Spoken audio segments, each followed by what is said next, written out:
Hello everyone, this is Gage from Gondorian Smith, and today I'm very happy to be bringing you guys another Third Age Reforged Online Multiplayer Battle Replay. And today I'm actually going to be showing you guys a .97 test patch preview. This is a 1 versus 1. It's not terribly big, but of course this one is nice because it is of course a good versus evil. We got orcs versus elves, always nice to see, and it was actually a very close battle as well. So I was given permission to upload this particular .97 test patch replay, so I'm very happy to say that as well. And I believe that's basically everything to say before the army comps, although I should also mention that this is, of course, the Salt Flats, a map made by Kuroguro-chan, if I remember correctly. It was originally made for the tournament or community event that just recently ended.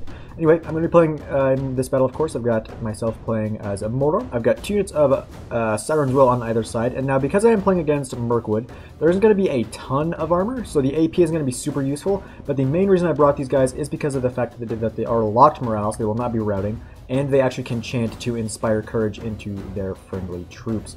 I've also got a unit of Olakai here, very, very strong trolls, although, to be fair, they do actually have their match here to face off in this battle against, because there are actually the Ents being brought by Mirkwood here. And the Ents are just about as strong as the Olakai, very, very difficult to bring down and very, very good in melee. I've got 3 units of the MORDOR infantry here mixed in with all the rest of my units. Pretty standard sword and shield infantry. They're not going to do great against most of the Mirkwood roster. They'll probably lose to just about anything, honestly, in melee, but they are there to kind of just help out with numbers. In addition to that, I've got a couple units of Orc fodder, again, to help with numbers. As well as I believe I've got a couple units here of the MORDOR halberds here. And again, their AP isn't going to be super, super useful against Mirkwood, or at least against most of Mirkwood's roster. However, because they've got that halberd, they will be able to kind of poke their enemies to death and kind of just outrange them. I also have got in here one of the Temple Executioners, of course, still just as deadly as ever. They've got their armor upgrade as well as an attack upgrade, if I believe, or if I remember correctly. Again, these guys are actually able to go toe-to-toe with just about anything on the Mirkwood roster. Very, very good in melee. Not AP, but still very high in skill, and just good stats all the way around. Over here you can see my other units of MORDOR infantry and Siren's Will. I've got a unit of the mounted trolls here, just some cheaper trolls, just to maybe try to chase down some cavalry or perhaps some archers. And then I've also got 2 units of here of the Orc javelins. They're going to be a little bit more expensive in .97 than they were in .96.1, but they're still very, very effective, cost-effective javelins, that is. And because they actually are spearmen in melee, they can't get run down quite so easily by cavalry. Although they do not have great armor, they do have a shield, but they do not have great armor, so you do have to be careful about these guys getting skirmished down. And I do have my general in one of these units because I was hoping to keep these guys out of the fight and just kind of sit back here with my general and throw the javelin in overhead of my own troops. For the rest of my army, I've got 1 unit here of the Numenorean Shot Guard, some BP Rangers here. I was actually very happy with how they did in this battle, as you will see pretty shortly here. I've also got a unit here of the Numenorean Lancers with an attack upgrade, very, very deadly, swift AP Lancers. And of course, I'm going to bring the Melkor's Chosen as well, extremely deadly AP anti-cav Knights, and they're going to be doing super good against most of that Mirkwood roster. Speaking of Mirkwood, we'll go ahead and go over their army comps now. We have got Lore Emerald Warden playing as Mirkwood. In his front line, you can see he's got kind of like an arrowhead formation here. He's got some Forest Wardens, who are of course the cheaper spearmen, should be able to hold the line for a pretty good amount of time against most all of my infantry, with the exception, with like a few exceptions, I guess you could say. Although they are very light on armor, so my Rangers could do a lot of damage, especially because you can see they're pretty blobbed up. However, I do have to get them actually in range, of course. On the other side of the arrow, he's got 3 units of the Sylvan Bladesmen. Again, going to be able to go toe-to-toe with most of my infantry, but they are lower in number and rather more expensive. He's also got the Palace Guard here, very, very good. Their AP, of course, these guys really don't need much introduction. Their AP and melee 2 hit points, very, very skillful, just a really, really scary unit all the way around. That is, in fact, his general's unit right there, or yeah, you can see the general right there.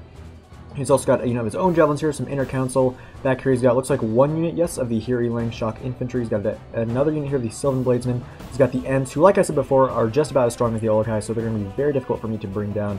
And they're just so, so cool looking. They look absolutely amazing. Really happy they've been brought into the game. He also got a couple of units of archers up here. I don't remember what they're called exactly, but we'll see them later on. And he's got a unit of the dual-wielding axemen somewhere hidden around here in these trees as well. That pretty much does it for the arm comps. You can see this is not a particularly long battle, and that is because of the fact that, as you could see, that I didn't bring very many foot archers besides the Rangers.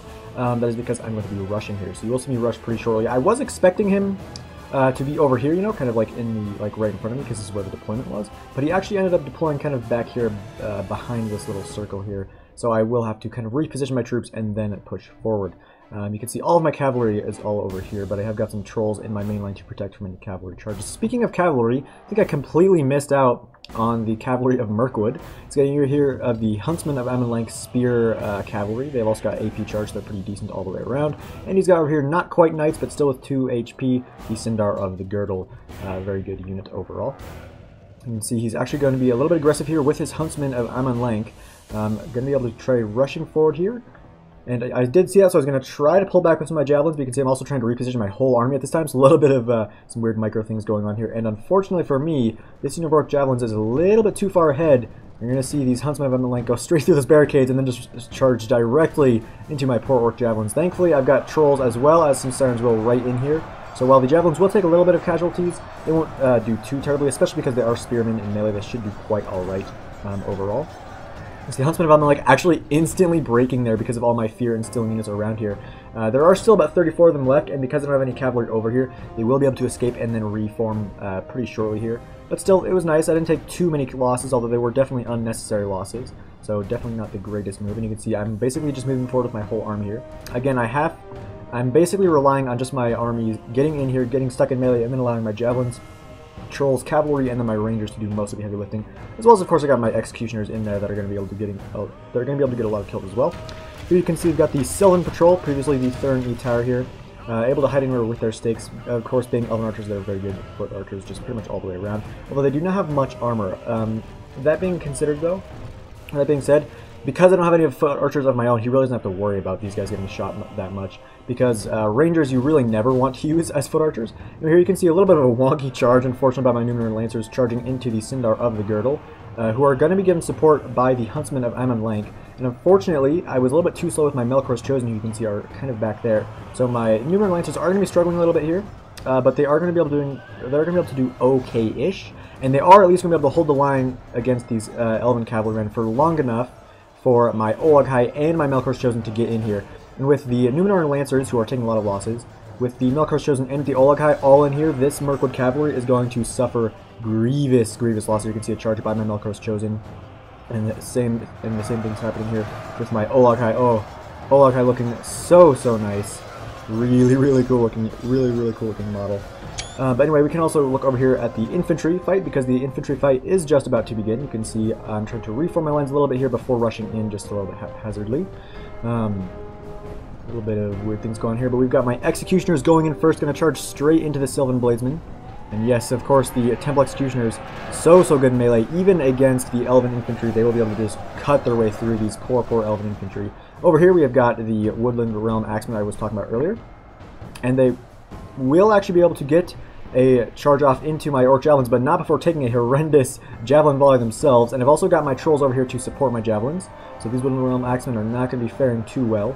Although, like I said before, most of this Mirkwood infantry, although it is kind of lighter infantry, will do still extremely well against units like Moron infantry, just because of the overall quality that the elves have. You can see my Orc fodder are also taking a lot of losses. My Halberds will be able to do a little bit better because of their extended reach. You can see we are starting to push through a little bit just because of our numbers. Over here against the Spearmen, basically the same story. We've got Orc fodder, Siren's Will, Moron infantry, and Moron Halberds all in here. And yes, over here you can see that my cavalry with my Trolls was able to kill all of the Elven cavalry. And I have got my Rangers here around the side. Oh, getting a little bit laggy.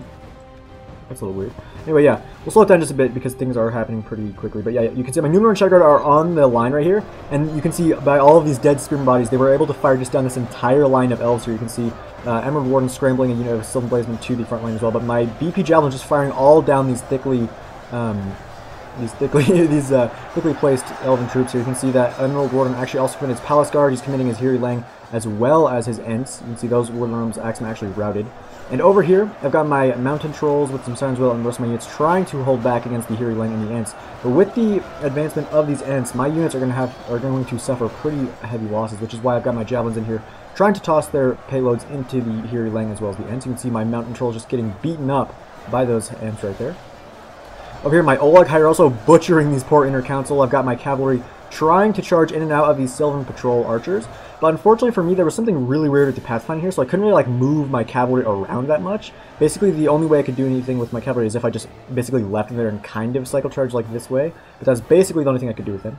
Over here, I've still got my Rangers firing. They have not come under much returning skirmish fire just yet, and that is really, really helping me out, because you can see we're really being able to thin out the Elven line with that. Palace Guard, though, charging into my Olaghai. My Olaghai are going to struggle in that fight very grievously, but there really isn't much I can do about that. I kind of just going to have to let them die there. I hope they can get some damage in of their own. But you can see, while the Elves are starting to struggle a little bit in terms of numbers, their quality is still really holding. I can see right here, these Spearmen holding very, very well against my Orc Fodder and Mornon infantry. Over in the center, my Executioners are slowly but surely grinding their way through the Sylvan Bladesmen. And over here, they're basically just the same story, just the Orcs. Their overwhelming numbers slowly but surely starting to push through the Elves here. Although on this flank, the Ents and the Hiri Lang just butchering my poor Sirens Will, who are already at 74. My Halberds are not faring much better. My Mornon infantry over here just getting absolutely butchered by the Ents. Oh man, I love Ents so much. You can see we've got a nice snowy battle for us too, considering it is of course getting close to Christmas. You can see I've got both units of my Orc Javelins trying to go around the flank here and javelin the Ents and then the Hiri Lang from the rear, as well as these swordsmen. But things are a little bit not progressing super great, as you can see. Although my Executioners just butchering their way through those Forest Wardens. And yeah, over here you can see we are starting to break through a little bit, but those Palace Guards, there's 53 Palace Guards left. The percentage is 61 to 52, so still very close. So yeah, I've still got some cavalry. My Trolls are down to only 2 though, my Olaghai, because those Palace Guard really butchered a lot of my Trolls. I've got some cycle charges going in and out into the rear here of these Sylvan Bladesmen. And you can see my Halberds still doing decent, although they are thinking about routing here. And over here you can see my Javelins actually getting charged from the rear by the Woodland Realm Axemen, although I'm just going to basically try to ignore them and still just throw my Javelins anyway, because I really have to deal with those Hiri Lang and the Ents. The Hiri Lang and the Ents, you can see, are just butchering this entire flank right here. You can see my Sirens Will all the way down to 32 now, just really proving how strong those Ents are. Looks like there's still 14 of them, so I don't think a single one of them has even died yet. Really just proving how strong those Ents really are in melee. Over here you can see that things are still kind of progressing, well, not that evenly. You can see in the center I am starting to break through this little arrowhead here, and I'm slowly starting to wrap around these Elven Spearmen. I'm also breaking through a little bit here, and then over here it's still looking relatively even. You can see my cavalry is still charging in and out of the archers as well as the Palace Guard. The Palace Guard are at 33 now. There goes my last Olaghai though. Ooh, getting killed by Legolas. Oh yeah, Legolas killing the final Olaghai. Hell yeah, man, that's epic. Glad we got to see that. You can see my Shadow Guard are taking some returning skirmish fire now. They're down to about 53. But again, with their body-piercing arrows firing down that whole area right there, it just caused so much damage and it was really nice. However, just as I say that, you can see that my general has now fallen, which will lead to some routing pretty shortly here. Thankfully, like I said, my Sirens Will won't rout, but the other units like the Orc Fodder, Mornon Halberds, and other things like that will rout pretty shortly. Although, because they're being given support by the Temple Executioners, they might not rout quite yet. You can see my Javelin just constantly tossing their jabs into this massive Ents and Hiri Lang. You can see the Hiri Lang are down to about 51 now, and all those constant javelin volleys into all these blobbed up elves. Really, really not good for the Elven units there. Ents down to about 13. And we still got a lot of these Sylvan Patrol over here. The Melkor's Chosen are at 7. They're thinking about routing. The Numenor Lancers are at 3. So my cavalry, again, because of the weird pathfinding, wasn't able to do much with the cavalry. But thankfully I was able to eliminate the Elven cavalry pretty early on. So my Numenor Shadow Guard really close to the Lions now. They're down to about 26 though. Still trying to target down the important units. I was trying to shoot down some of these Palace Guard who are at 32. Unfortunately though, these guys are kind of just sitting here, although even though they probably could have been better used elsewhere. And again, the constant cav charges. Although you can see now, the Elves are starting to break through my lines now. They are thinking about routing, and in fact, a charge right there from my cavalry is going to be enough to send these 40 Forest Wardens routing. And I will free up this infantry blob to go elsewhere. Hiri Lang also routing. Ooh. And still looking pretty fine though, and there's still a decent amount of archers. And again, here in the center, the Elves are still starting to break through a little bit, so it's looking even. It's looking very even. Although you can see I am starting to break through in different areas. Percentage is 83 to 74%. Although, yeah, here come the Palace Guard once again. And again, the Palace Guard are just so strong. They'll be even only 23 of these guys will still be able to butcher through a lot of my infantry here. All things considered, they're just so strong. There's only 22 of them left now. My cavalry is still trying to go after the Sylvan Patrol, as well as after these Axemen, because you can see most all of my Javelins have been cut down now by those Woodland Realm Axemen, who are thinking about routing, so if I constantly cycle charge, they may end up routing as well. And again, the Ents The Ents are just so strong. They're just running here and there, everywhere, just butchering my poor men. You can see there's 23 Forest Wardens. You can see a blob of my infantry still trying to hold on strong. We've got 71 more infantry. We've got some orc fodder in here, and then I've got my executioners in here as well. But because the Ents are not supported, and are not being supported that well, really, you could say, we will be able to slowly but surely cut down these Ents. Mainly it'll be down to the executioners to cut down the Ents, of course. But with those volleys coming in from the Sylvan Patrol, I will take a lot of casualties here. And there are also, of course, these Forest Wardens giving a little bit of support where they can. And yeah, those fire arrows really not doing too hot. You can see because of the morale loss after the death of my general, you can see the Mordor infantry thinking about routing there. Orc fodder still holding on strong, though, all things considered. And yeah, my executioner is just not going to go down without a fight, of course. Even against Ents, they will fight to the death. You can see that, yeah, those Ents, after fighting for so long, they are starting to drop pretty quickly. Now to my executioners, looks like there's only 3 Ents remaining. But yeah, those constant volleys right into the flanks of my troops, oh, so nasty. But thankfully, the Axemen are just about done for. I've still got a few javelins left here, as well as my Melkor is chosen. Sylvan Patrol 74, and there's 13 there. And over here, I've still got 7 Numenor and Shadow Guard. And it looks like the last of the Palace Guard are you can see the Palace Guard still holding on strong. Right when they entered this fight, there were like 22, and there's still 20 left. You can see my Mordor Halberds routing there, so now that's all that's left over here looks like some Sauron's Will. Yeah, 27 Sauron's Will, because the rest of these units are all routing. And they are fighting against 23 Forest Wardens as well as 19 Palace Guard, so not looking super great for my infantry on the side after that rout right there. And again, with all these archers, it's going to be difficult. Here comes a charge from my remaining cavalry into these Wooden Realm Axemen. A little bit of a weak charge there, to say the least. There we go, the Melkor's Chosen coming in there, doing a nice job at flattening those few remaining Woodland Realm Axemen. And again, with all the Ents now defeated, well, just about all the Ents, there's still a few, yeah, all the Ents are dead, there's only a few Spearmen left over, and that will free up the rest of this infantry to go elsewhere. You can see my Javelins and Cavalry already going into the Archers, and I will shortly move my Mordor Halberds and all the rest of the units over here, like the Executioners, into the fray against the few remaining Palace Guard, the Sylvan Bladesmen, and the rest of the units. You can see, oh, the body-piercing Rangers as well as the Javelins going straight to the Palace Guard there. Oh boy, even though there's still 18 left after taking a couple volleys of Javelins, and oh, there goes some more after those Javelin volleys.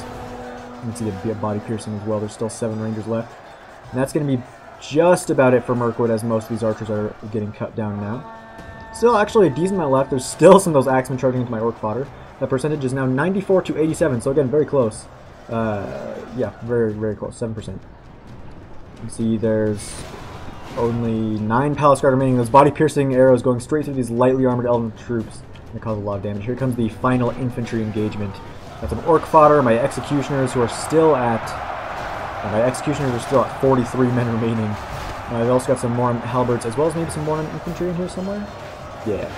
It's going to be basically game over for the Elves of Mirkwood. But again, very close fight, very fun. You can see the like chevron basically here that was formed of dead bodies after that cool like arrowhead formation that Emerald Warden set up. You can see that the only Elves remaining now are the 7 Palace Guard, and looks like there's actually a couple Forest Wardens up as well. Actually, no, some Elven Archers over here as well, but they're routing. Axemen are at 4. So yeah, it's basically going to be game over for the Mirkwood Elves. So we can go ahead and speed this up, I think. Yeah, that'll just about do it for Emerald Warden. Very good, very close battle. It was 97 to like 90, I think, so within like 7%. Of course, that percentage is with the healed casualties. But yeah, very close fight. You can see Emerald Warden getting the most kills there. Not surprising considering I was playing as Mordor and he was playing as Mirkwood. Take a quick look at the exact kills. Orc Javelins did decent. Temple Executioners got 151 kills, and they also still had 43 men remaining, so they could have killed a lot more Elves, of course. Okay. They did good considering they were fighting against Cavalry and then also against Palace Guard for most of the fight. Numenor and Shadow Guard, my Rangers getting 204 kills right there. I believe that was actually the most. Indeed, it was the most kills went to my Numenor and Shadow Guard, so very good there. One unit of Sauron's Will did decent. The other one got killed by Ents and Heary Lang, so not so great for them. My Mountain Trolls did alright. My Numenor and Lancers and Melkor's Chosen didn't do bad either. And then my Mordor infantry and my Orc fodder were just kind of there. My Halberds actually did decently as well. Yeah, that'll pretty much be the end of this replay. I hope you guys did enjoy it. Again, this was played on the 0.97 test patch, so some things are subject to change, of course. Anyway, if you guys did enjoy it, please comment, like, and subscribe. If you did not, just tell me what I did wrong, and I'll be sure to fix it for the next one. So farewell, wherever you fare, till your eyes receive you at your journey's end.